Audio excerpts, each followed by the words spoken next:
Hi, I'm Chef Cassie Ramsey, and today we'll be cooking in my home. We're going to be preparing a beautiful prime rib along with some smashed rosemary marble potatoes and a horseradish foam using our whipped cream canister here. But first things first, what you need to do is make sure that your prime rib is room temperature and salted for at least an hour. And also I like to have my cream a little room temperature as well. It's a little bit easier to mix up here for our whipped cream canister. But first we're going to get started with our rub. So this is going to consist of our peppercorn melody here. This has pink, green, black, and white peppercorns. Then we have guajillo chilies. We're going to do some rosemary, some garlic, and then we have some Worcestershire sauce, or however you want to say it. I don't know how to say that word. I have some black garlic paste. If you can't get a hold of black garlic, soy sauce is perfect. I just like the fermentation flavor in there, the little funky flavor. Then I have flour and some Dijon mustard as well. So what we're gonna do is we're gonna start with guajillo and some rosemary. I have my little food processor here. We're gonna add just the leaves of the rosemary in here, probably I'd say about 2 tablespoons of leaves, so quite a bit. And then for our guajillo, we want to make sure that it's stemmed and seeded. Just move this over.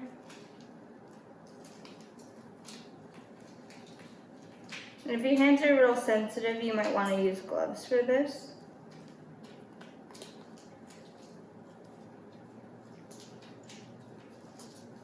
Kind of rip this into pieces and go ahead and throw it in your little food processor, or a spice grinder is also perfect. I'm just going to start with one guajillo just to kind of test out the spiciness.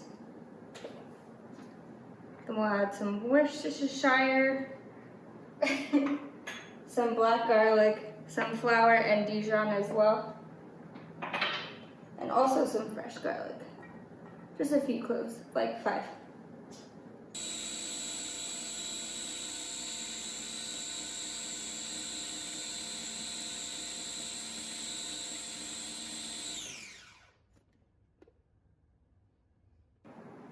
Alright, so next up here is we're gonna apply our rub to the prime rib.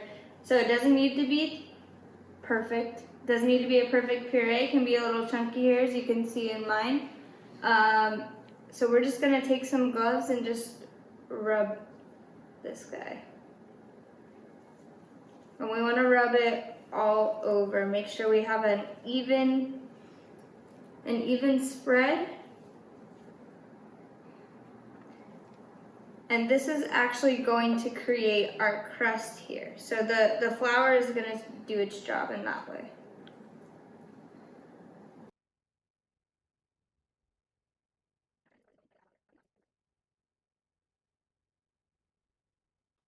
All right. Just use up all of that rub. Don't need any leftovers. Mostly on the top is where you're going to get that nice crust. All right, so we're gonna change gloves and transfer it over to our roasting pan. So the setup here I have for my roasting pan is just a sheet pan or a cookie sheet with wrap, some foil to line the pan because you are gonna get a little dirty here.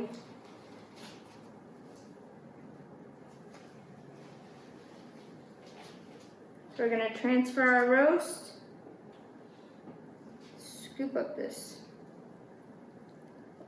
stuff you don't want to leave behind. This is almost ready to go in the oven. I have my oven preheated at 400. And we're just going to add some beef broth here. So we're just going to add enough to cover the bottom of the pan. I'm going to be steaming a little bit here. Then we're gonna go ahead and put it in the oven for probably about 45 minutes. You have a little bit of time here, but you wanna make sure that your pan at the bottom here is never dry. So you want to open your oven as least as possible, but also make sure it's not dry here at the bottom. I'm going to put that in there. And that's ready to go. So next we're going to start with our potatoes. I have my water going over here, and a good rule of thumb is just to salt your water. And if you're concerned about the salt content, it should taste like the ocean. So very, very salty.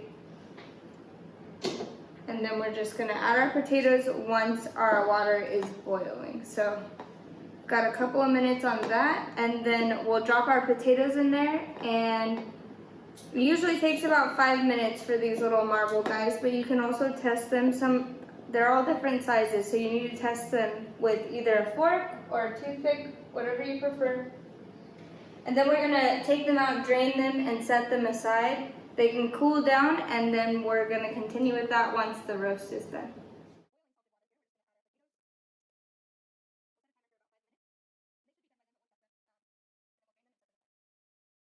All right, so it's been about 5 minutes. I'm just gonna go ahead and check these guys. Find one of the bigger ones, so this one is little. There we go, they're perfectly tender. So we're gonna drain these, and we're just gonna set them aside until the roast is done. The final procedures of this will actually just take a couple of minutes. And as they're sitting over here, they'll continue to cook a little bit as well. So they'll get even more tender. All right, so next we're moving on to our horseradish foam. So I have my cream here that we had room temperature. This is about 1.5 cups. I have some horseradish and salt, and that's the only 3 ingredients for this here. So I'm gonna grab a whisk, little spoon.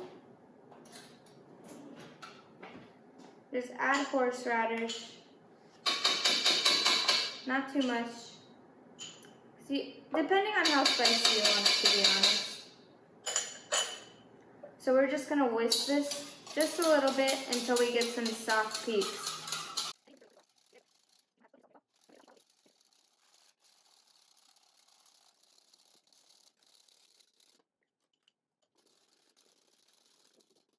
As you can see, the cream thickens quite a bit. We've got some soft peaks going here.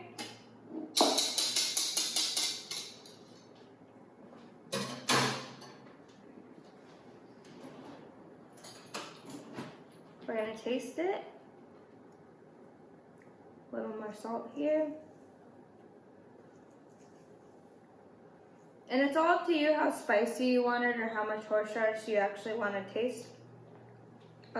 For me, I like it really spicy, so I'm probably gonna go ahead and add the rest of this here. So what we're gonna do is go ahead and just add this to our canister here.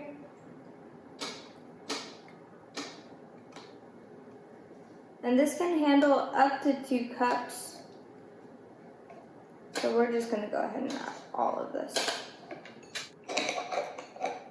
With this whipped cream canister, you just want to make sure that the lid on it's very, very tight. And if you don't have a whipped cream canister, you can honestly just make it this way as well. So 1 cartridge should be enough, but we're gonna check that out. Once you feel the air go into your canister, you just want to shake it up a little bit.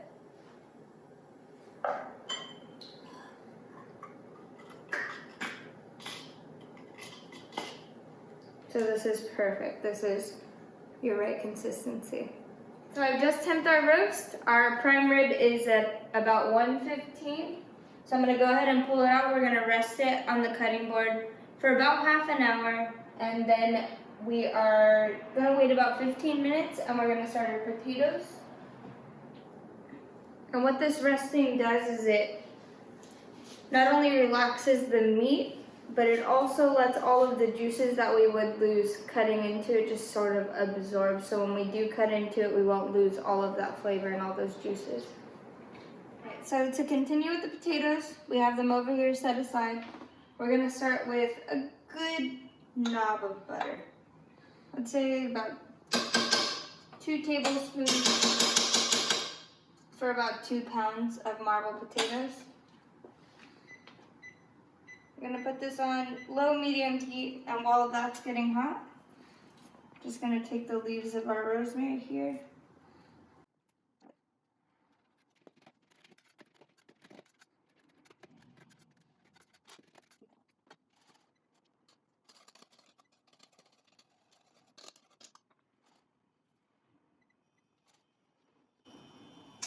Once our butter starts to boil here, we can just go ahead and add our potatoes. Just kind of coat those in the butter.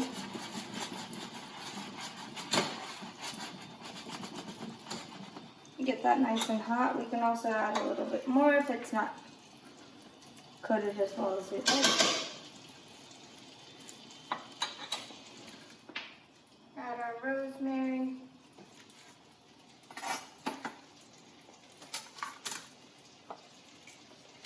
Some more of that pepper melody, since that seems to be a theme of the night.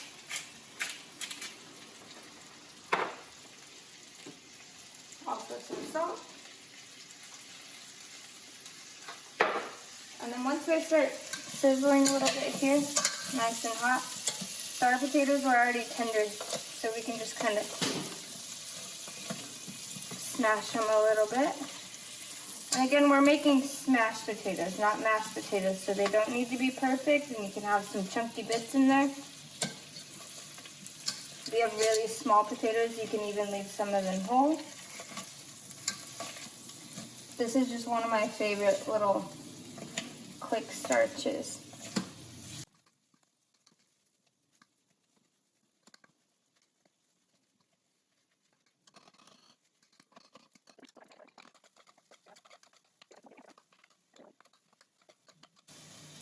And this is ready to be served.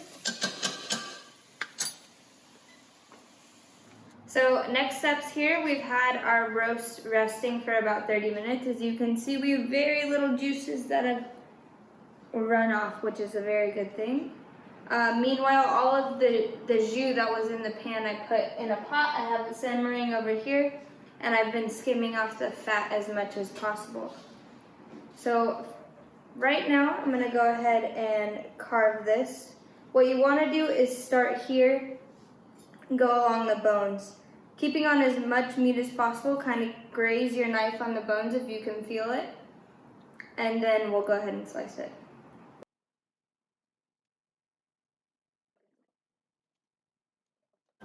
So we've got those bones off of there. This is good meat as well. So this is just gonna make it easier to slice up, but this meat is still awesome.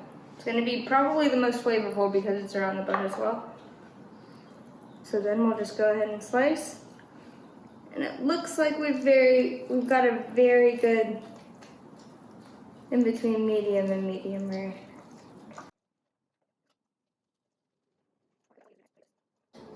And as you can see from us letting it rest, there's not a lot of juice coming off. It's all absorbed into our meat. So we're gonna go ahead and plate. Taking a couple of these really beautiful pieces. They're still very hot in the center. Just want to carefully put everything down.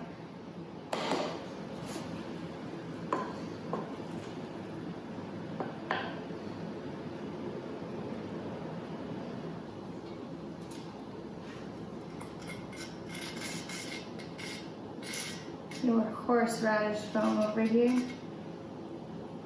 And our jus, very nice and hot.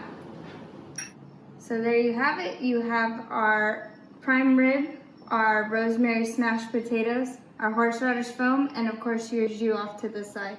And now it's time for a glass of wine. I'm Chef Cassie Ramsey. Enjoy your dinner. Cheers.